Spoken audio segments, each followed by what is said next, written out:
नमस्कार दर्शक बंधु आपण माने देखुछंती पूर्वपक्ष प्रस्तुत विश्व चक्रव्यूह।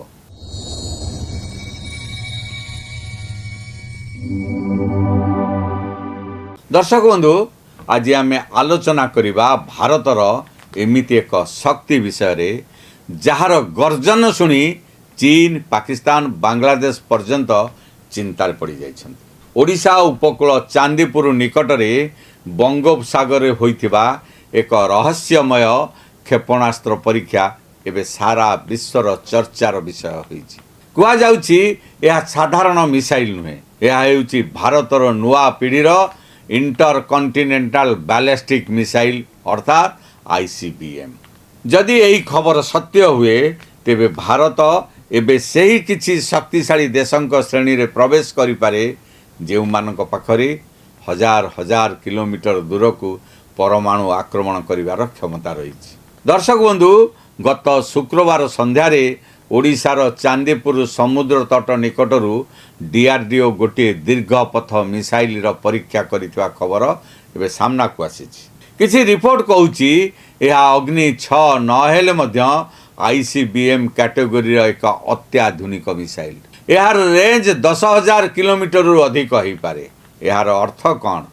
अर्थात भारत जदि चाहे तेबे एशिया नुहे यूरोप अमेरिका पर्यंत लक्ष्य को आघात करि परिबो। एही कथाटा ही चीन को सबुठारु अधिक चिंतित करि देइछि।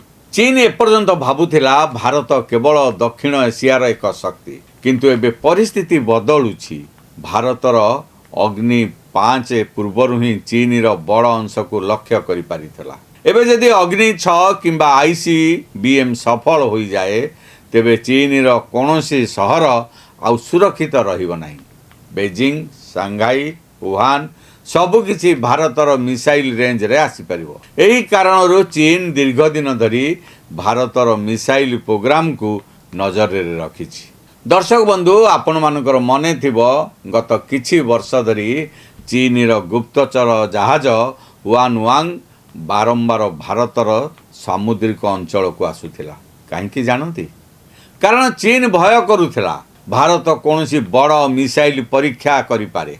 एबे सेही भय आहुरी बढ़िबा सहित ताहा सत्य रे परिणत हैला। कारण भारत जेउ नोटाम जारी करिथिला ताहार दूरता प्राय 3,500 किलोमीटर थिला।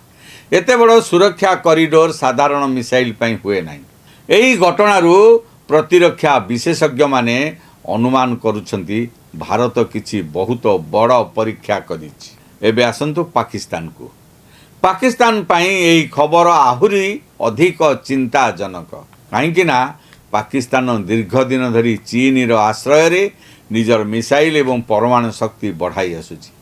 किंतु भारत एबे जो स्तर को जाउछि सेठारे पाकिस्तान प्रजुक्ति अनेक पछरे पड़ी जीवो। भारतर नुआ पीढ़ीर मिसाइल रे MIRV टेक्नोलोजी थाई पारे बोली मध्य चर्चा चलीछि। MIRV रो अर्थ कौन? तार अर्थ हैला यह गोटे मिसाइल किंतु ता भीतर थिबो अनेक मिसाइल। अर्थात गोटे मिसाइल एका साथे अनेक शहर को टार्गेट करि परिबो।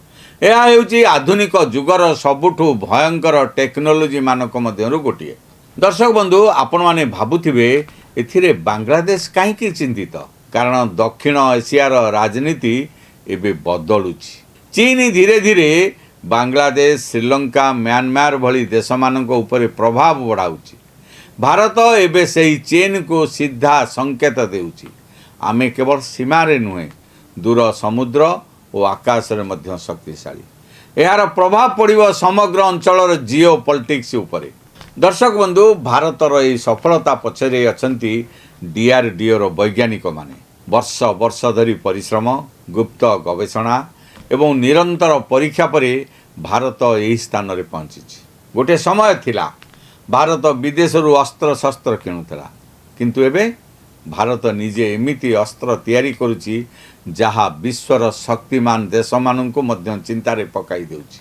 दर्शक बंधु अग्नि सीरीज रो कथा कहिले अग्नि 1 रु आरंभ करी अग्नि 5 पर्यंत भारत निजर मिसाइल क्षमता को निरंतर बढ़ाई। अग्नि 5 रो रेंज प्राय 5000 किलोमीटर अधिक बोली धरा जाए किंतु अग्नि 6 किंबा आईसीबीएम याठार आहुरी बहुत शक्तिशाली हो पारे। किसी रिपोर्ट कहूची यह 10,000 किलोमीटर पर्यंत जापर। जदि यह सत्य हुए तेबे भारत सीधा सड़क आईसीबीएम क्लब रे प्रवेश करिवो। आज पर्यंत केवल किछि देश पाखरे यही क्षमता रही। अमेरिका, रूस, चीन, उत्तर कोरिया एबे भारतर ना मध्य सेही तालिका रे आसीपारे। यह केवल सामरिक शक्ति नुहे, यह हेउची राजनैतिक संकेत। विश्व को भारत कहूची आमे काहाकू आक्रमण करने को चाहूना, किंतु आम उपरे आक्रमण हेले ताहार उत्तर देवाकू आमे संपूर्ण प्रस्तुत। दर्शक बंधु, भारतर यही पदक्षेप पछरे गोटे बड़ कारण रही। ताहा हेउची चीन और पाकिस्तान बढ़ुवा मिलित चाप। गोटे पटे लद्दाख सीमार चीन चाप, अन्य पटे पाकिस्तान आतंकवाद राजनीति। यही परिस्थिति रे भारत निजर डेटरान्स कैपेबिलिटी को बढ़ाउची, अर्थात एमिति शक्ति तैयारी करुची जहा देखि शत्रु आक्रमण करने पूर्व 100 थर निश्चित भाविबो। एठारे गोटे कथा खूब गुरुत्वपूर्ण, भारतर परमाणु नीति हेउची नो फास्ट यूज, अर्थात भारत प्रथमे परमाणु आक्रमण करिबो नाही। किंतु केही भारत उपरे परमाणु आक्रमण कले ताहार उत्तर एते भयंकर हेबो जहाकू शत्रु कल्पना मध्य करि परिबो नाही। आईसीबीएम एही नीति को आहुरी शक्तिशाली करिदेबो। आजिर भारत पुराणा भारत नुहे। एबेर भारत महाकाश रे सैटेलाइट ध्वंस करि पारे, समुद्र परमाणु मिसाइल छाड़ी पारे, आउ आकाश रे हजार हजार किलोमीटर दूर रे थिबा शत्रु को आघात करि पारे। एही कारणरू एबे विश्व भारत को नुआ चक्षुरे देखुची, नुआ दृष्टि रे देखुची। किंतु दर्शक बंधु, यही शक्ति सहित आसुची बड़ दायित्व। कारण जो देश पाखरे आईसीबीएम थाए ताकू सारा विश्व अलग भाव में देखे। से देशर प्रत्येक निष्पत्तिर आंतर्जातिक प्रभाव पड़े।